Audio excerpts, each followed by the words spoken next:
What if you took 10 minutes or maybe even less because you don't have that much time, and then you made not one drawing, but 2? You can do that. Welcome to Draw Tip Tuesday. My name is Koosje Koenen and I love drawing, and today I want to draw with you. And by the end of the video I will also have a fun assignment for you, so you're not just left with some inspiration but also with something to do. Let's dive in.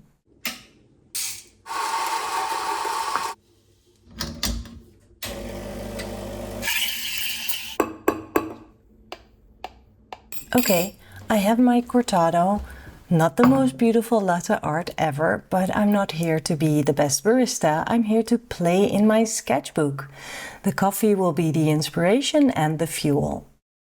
I'm using a Faber-Castell Pitt oil-based pencil, extra soft, and without overthinking, I am drawing my subject. I'm doing a line drawing, and these Duralex glasses are so hard to draw. They always turn out wonky. I also draw the latte art. I'm adding the spoon, and that helps me to see where the edge of the saucer should be placed. I don't want to slow things down because I want to drink my coffee while it's still hot. It's a great incentive to keep moving on the page, to drink warm coffee. Then some quick scribbles to indicate shading on the saucer. I'm not being too accurate either. I am describing the cortado in its cup rather than making a perfect depiction. If I wanted a perfect representation of it, I could simply take a photo. Not that the cortado is so photogenic, so I'd rather draw it and take it into my own style. Let's add some color and make it pop. Monta Amiata Natural Sienna and Italian Burnt Umber for the coffee.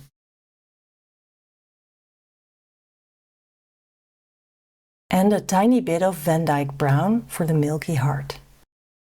I mix permanent red deep and transparent Pyrrole orange.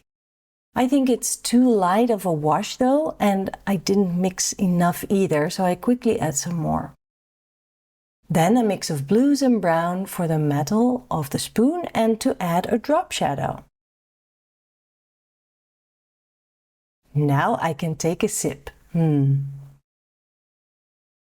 Let's take a different approach now.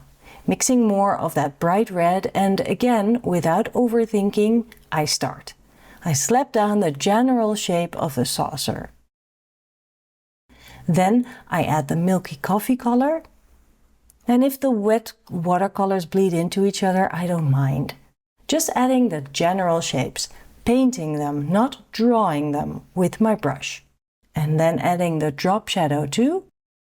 Since I don't have the patience to let things dry, I am grabbing a water-soluble pencil.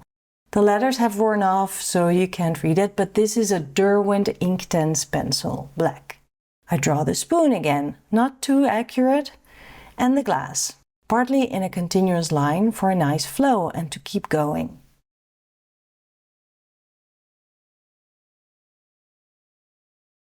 Super wonky top of the glass and some shading again on the saucer. I love how the paint shapes have sharp edges. They don't need any additional line. I'm taking another sip and grabbing a white crayon to add some highlights and texture. For a bit more contrast, I go back in with black pencil, and then I need to leave things as they are. Otherwise, I will overwork it. It looks a bit bare though, so I am adding writing.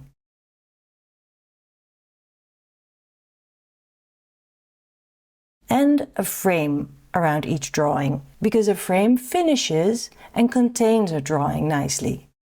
Well, that was all done in about 9 minutes, including drinking my coffee. You can do this too. Here's your assignment. Brew yourself a nice drink. It can be cold, it can be warm, it doesn't matter. Put it down on the table, take a sip and draw it. Draw it in line first and add some color. just any color that you like. You don't need to fill it all in like a coloring page. And then draw it again, but first you put in the color and then you add your line. These are two completely different approaches, and you will see differences and you will learn along the way as well. So yeah, you can take my video of today as a little bit of an example, but take it into your own style, because you can. Have fun. I'll see you next week. Bye.